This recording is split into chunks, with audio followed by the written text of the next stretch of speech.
Etse, one of my favourite modern footballers. But their largest shareholder, John Textor, also has a stake in the French club Olympique Lyon, which, like Palace, has qualified for the Europa League. And UEFA's rules on multi-club ownership mean that only one of Textor's clubs will be allowed into their competition. And as Lyon finished higher in the league, that means, as things stand anyway, and obviously Palace are trying to mitigate against this, but as things stand, Palace will not be allowed to play in the Europa League. Well, it's terrifically unfortunate. I've got my birthday party this afternoon. I've got a lot of Charlton fans coming, and they won't thank me for saying it, but I think all of us, other than Charlton fans and maybe Brighton fans, would be looking forward to seeing Palace play in Europe next season, because in some ways, in an era when the very biggest clubs have become global and cosmopolitan, the heroes of Crystal Palace are still Eze and Guéhi, and these English players who have come up through their ranks, Eze through a circuitous route, Guéhi through the club, etc. And they're almost like a throwback. The idea that a young side can come together, can somehow improve themselves, can be well coached, can get a team spirit, and can, just the opposite of everything we've been saying about Andrew's Spurs, can actually start outperforming what they are. And seeing how far that can go is just really interesting, because the quality of the Premier League these days, as demonstrated by West Ham last season, is so good that, there's no reason why. I mean, crikey, if Spurs and Man U could contest this season's Europa League final despite stinking the place out every week, I mean, Palace are currently a better side than those two sides, and would have every chance of going a long way in the Europa League. And that would just be wonderful for clubs like the clubs that you and I support, because Palace is not out of our reach. Palace is a club that we can associate with. I watched Oxford play against Palace in the second division. I remember them going bust. They've often been not very good, and they've never won a trophy before. So to have a club like that to aim at and go, that could be us, I think is just really important. It's unfortunate, because the truth is, and well known within football, is that John Textor has no influence at Palace. This is unfortunate, right? So Textor wanted to take majority control of Palace, was blocked from doing so, was then left with this 43% stake, which doesn't give him any influence, because Steve Parish and his two other partners, Harris and Blitzer, have got voting control between them. So Textor's been left out on a limb. He's been trying to sell his stake in Palace, even at a discount, before this whole thing came up. I think he had a position where it was either I want majority control or I want to sell my stake, which is totally understandable. I mean, having 43% of a club, but no say in it really is not a great place to be in. And of course now those attempts to sell are being accelerated, and I know that he's out in the market, or his agents are out in the market right now, urgently trying to find a buyer. But this is quite a difficult stake to sell, because whoever buys it will land themselves in the same position that he's been in, of being a very substantial shareholder in a football club that they don't have much say in. Now, in some ways you'd say, well, why do they want to say? I mean, it's bloody well-run club. Why do you need to have a say? But unfortunately, egos, when it comes to wealthy people getting involved in football clubs, is they almost can't help themselves. In whatever business that they're involved in day to day, they normally run it. And the idea of somebody like Steve Parish just running it on their behalf they find it very difficult to deal with from an ego perspective. So it's not an easy stake to sell. If that was a 20% stake, it would be a much easier stake to sell. 43% is really difficult, but it's not easy to sell, because essentially, although it's a substantial stake in the club, if you are still selling a minority stake, so you're also then selling to another extremely wealthy person, a person used to running things, who would then also have to take on a junior role, which they're not used to. That's one of the reasons why it's unattractive to a potential buyer. Yeah, that's right. So broadly speaking, like you might say, Palace, now they qualify for Europe, maybe it's worth 500 million, something like that. So the 43% stake is worth something like 225 million in theory, if the club was being sold as a whole. But in reality, finding somebody to pay even 150 million for a minority stake in a Premier League club is going to be very difficult. Why? Because you could buy a majority stake in a Premier League club for 200 million, to what, maybe 250 million. So it just becomes a really difficult thing to do, and he's ended up just in a bad place with his Palace investment. And the irony is, having, I would say, not been particularly well treated by his fellow shareholders, is that ultimately, you know, they would have been better. It's them who's going to suffer just as much, because they're the club that they do control is potentially not going to play in Europe as a result of all this. So the whole thing is just a bit sad, because I think the reason why the rule exists, which is totally understandable, I would totally support, is not to have either a conflict of interest or even the perception of a conflict of interest in major European games. I think you and I would support that. 100%. But you know, in this particular case, there might be a conflict of interest in John Textor's heart, but it would not be anything which extended to any significant influence over what actually happened. I've got to raise at this point this thing that Marinakis, the owner of Forest, did, where he said he placed his shares in a blind trust to avoid a conflict of interest if Olympiacos and Forest ended up in European competition. You know, it's balmy to me that would be allowed, whereas Palace would be banned. Like, I mean, the idea that Marinakis is not controlling both clubs is clearly utterly farcical. The fact that some shares have been temporarily placed in a blind trust does not change the fact that the way that football clubs work, Adrian, is that everybody orientates themselves towards the person who they perceive has the power, right? So, in other words, that's when an opinion is being sought, the opinion is sought of the person who has the real power. And if anyone tells me that at Forest and Olympiacos that is not Evangelos Marinakis, then they've got a Pinocchio going on. I mean, it's absolute no well, way. The irony was, Charlie, I don't know if you remember, but in the week in which Marinakis said that he had placed his Forest interest in a blind trust to head off the possible conflict of interest of Forest and Olympiacos both qualifying for the Champions League, and Forest therefore perhaps risking missing out on exactly the same principle as Palace might miss out.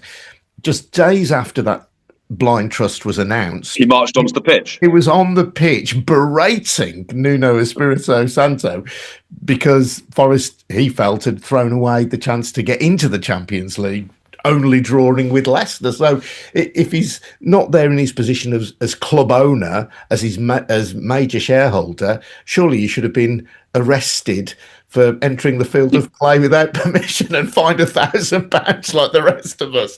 But it is crazy. Well, I should just say one little finesse right on the Palace story as well is that you mentioned David Blitzer, who's another Palace shareholder. He has shares in Brøndby, the Danish side. So if Palace were to drop out of the Europa League, potentially into the conference next season, well, because of Blitzer's interest in Brøndby, they finished higher in the Danish league than Palace did in the English league. Palace would also be disqualified from the Conference League. And who would get in their place? Only their hated rivals down the M23, Brighton and Hove Albion. So it's a terrible situation for Palace. And I think I even know Brighton fans who don't want to qualify on that basis. They don't feel it's right. And like you've said, even though there is an enmity between those teams, I think Brighton would see Palace as a club. Secretly they'd see the club as on a par with them, and therefore an example to be followed in terms of winning cups and getting into Europe. So the get out is this blind trust idea, so that you place your shares in a blind trust, and presumably, therefore, in theory, you don't get to exercise control over a club. But from what you're saying, from inside football, that's no chance. Yeah. No, that's got to be stamped out. I mean, that is just absolutely hopeless. I mean, that basically means you might as well not have any of these rules, really, because placing your shares in a blind trust for a few months when everyone knows that you are the controlling shareholder and that blind trust is going to revert to you the moment it's convenient, it means that everything in the club is still going to be, well, what does Evangelos think? What what, and he'll then go and get some placeman to be in charge of the club. And I mean, the whole thing's an absolute farce. If you're going to have these conflicts, we have to either go all in one direction or all in the other direction. We either have to say it doesn't matter, ultimately, that's true in horse racing, where in the Derby yesterday, Coolmore had 5 runners. And people have to work out for themselves which of them might be the favoured one or whatever it might be. If Ryan, the champion jockey Ryan Moore, if he's riding one of them, perhaps that's the favoured one, etc. But they're allowed to have 5 runners. Sort of that's the way it goes. Maybe that should be true in football as well. If you're going to fully accept multi-club ownership, or you enforce this absolutely rigorously, and everyone knows from the moment of getting into these types of arrangements what the dangers of that are. Right. So from now on, if Palace are made an example of, from now on, fans will be, I think, much more questioning of the implications of having owners who own other clubs. Right. Which is is there any chance that we will end up conflicted over Europe? What benefits does this multi-club model bring to us, etc.? I think up until now, it's largely sort of flown under the radar, etc. But particularly these rather odd multi-club models when you've got sort of 2 or 3 bigger clubs at the top of them, right? I mean, I totally understand and support like the Man City model when you've got basically either new clubs that they've created or very, very small clubs that they've grown to help support their entire system. That's fine because none of those clubs are going to end up in Europe. That's not the intention, or in the Libertadores in South America, whatever it might be. That's not their intention. But when you've got groups which seem to be collecting a sort of Christmas stocking list of famous names, those famous names deserve better than to be in these types of positions. And I think that's, if I was a fan, that's the acid test I would be applying, which is, do we want to have an owner whose ownership of us effectively potentially damages us just because he has other clubs? I dread the day when West Bromwich Albion can't compete in the Champions League because our owners also have an interest in Bologna. I dread that day. I don't lie awake at night worrying about it too much, though.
also has a stake in the French club Olympique Lyon,